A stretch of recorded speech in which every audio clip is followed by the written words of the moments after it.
హైదరాబాద్ మలక్పేటలో కాల్పుల కలకలం రేగింది. శాలివాహన నగర్ పార్కులో వాకింగ్ కు వెళ్లిన సిపిఐ రాష్ట్ర నాయకుడు చందు నాయక్ పై గుర్తు తెలియని దుండగులు కాల్పులు జరిపారు. ఇక కార్లో వచ్చిన దుండగులు 6 రౌండ్లు కాల్పులు జరిపి అక్కడి నుంచి పరారయ్యారు. ఈ ఘటనలో చందు నాయక్ అక్కడికక్కడే మృతి చెందాడు. భార్య కుమార్తెతో కలిసి వాకింగ్ కి వెళ్లిన చందు నాయక్ పై అందరూ చూస్తుండగానే కాల్పులు జరిపారు. సమాచారం అందుకున్న పోలీసులు ఘటనా స్థలానికి చేరుకుని పరిశీలించారు. మృతుడి స్వస్థలం నాగర్ కర్నూలు జిల్లా బల్మూరు మండలం నర్సాయిపల్లికి చెందిన వ్యక్తిగా గుర్తించారు. ఇక భూ తగాదాల కారణంగానే హత్య జరిగి ఉంటుందని పోలీసులు అనుమానిస్తున్నారు. క్లోజ్ టీం ఘటనా స్థలికి చేరుకుని ఆధారాలు సేకరించింది. అయితే ఈ ఘటనపై కేసు నమోదు చేసుకుని 10 ప్రత్యేక బృందాలతో నిందితుల కోసం గాలిస్తున్నట్లు south east DCP Chaitanya Kumar వెల్లడించారు.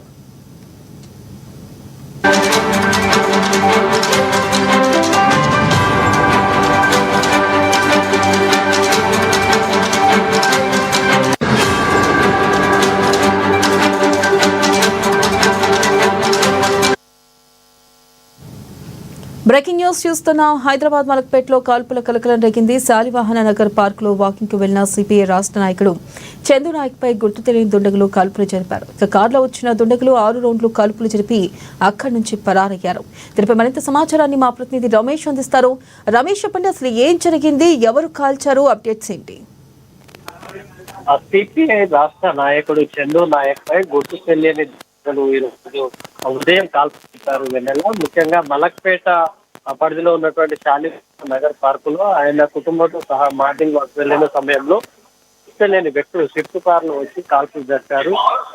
ఈ ఘటనలో చందు నాయక్ అక్కడికక్కడే మరణించడం జరిగింది. చందు నాయక్ స్వస్థలం వచ్చేసి నాగర్ కర్నూలు జిల్లా బల్మూరు మండలం నరసాయిపల్లి. అయితే భూ తగాదాలకు సంబంధించిన విషయంలోనే ప్రత్యర్థులు ఈ దాడికి పాల్పడి హత్యగా కూడా పోలీసులు అనుమానిస్తున్నారు. క్లూస్ టీమ్ ను ఇప్పటికే ఘటనా స్థలానికి చేరుకొని అక్కడ ఆధారాలను అయితే సేకరించడం జరుగుతుంది.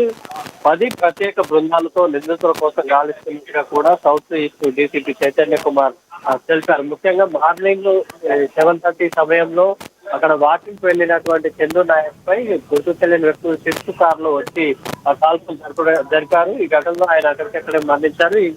ఇందుకోసం ఉపయోగించినటువంటి కార్ ని ఇప్పటికే పోలీసులు స్వాధీనం చేసుకోవడం జరిగింది. అట్లాగే ఘటన జరిగిన ప్రాంతంలో 5 బుల్లెట్లను కూడా పోలీసులు స్వాధీనం చేసుకున్నారు. అట్లాగే ఇక్కడ ఘటనకు సంబంధించి ఆధారాలు, వ్యక్తులను గుర్తించేందుకు కూడా పరిసరాల్లో ఉన్నటువంటి అన్ని సీసీ కెమెరా ఫుటేజ్లను కూడా పరిశీలిస్తున్నారు. ముఖ్యంగా ఈ భూ తగాదాలు, గ్రామంలో ఉన్నటువంటి భూ తగాదాలు, వీళ్లకు అక్కడ ఎవరైతే పాత్రలు ఉంటారో వాళ్ళకి సంబంధించినటువంటి వారే ఈ దాడికి చేసినట్టుగా కూడా పోలీసులు ప్రాథమికంగా అనుమానిస్తున్నారు. ఆ కోణంలో ఆ కేసు దర్యాప్తు కూడా కొనసాగిస్తున్నట్టుగా కూడా డీసీపీ చైతన్య కుమార్ తెలిపారు.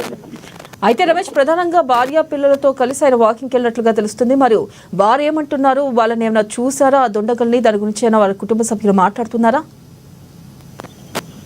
అయితే మార్నింగ్ వాళ్ళు వాకింగ్ కూడా శాలివాహన నగర్ లో జాగింగ్ అయితే చేస్తూ ఉంటారు. మార్నింగ్ వరకు యథావిధిగా ప్రతిరోజు మాదిరిగా వెళ్లిన సమయంలో అకస్మాత్తుగా ఈ దాడి అయితే జరిగింది. అయితే వారెవరో కూడా వాళ్ళు చూసే ఘటన జరిగే సమయంలో భార్య పిల్లలు కూడా ఆయనతో పాటు ఉన్నారు. అయితే ఒక్కోసారిగా కారులో నుంచి వచ్చి ఈ కాల్పులు జరిపిన నేపథ్యంలో ఆయన అక్కడికక్కడికే మరణించడం జరిగింది. ఊహించని పరిణామంతో వీళ్ళు దాడికి పాల్పడిన వ్యక్తులను కూడా గుర్తించలేదు. ఇప్పటికైతే ప్రాథమికంగానైతే ఎవరైతే ఈ భూ తగాదాల నేపథ్యంలోనే ఆయనను హత్య చేసి ఉండొచ్చు అనే కోణంలో ఆ పోలీసులు అనుమానిస్తున్నటువంటి పరిస్థితి ఉంది. Thank you.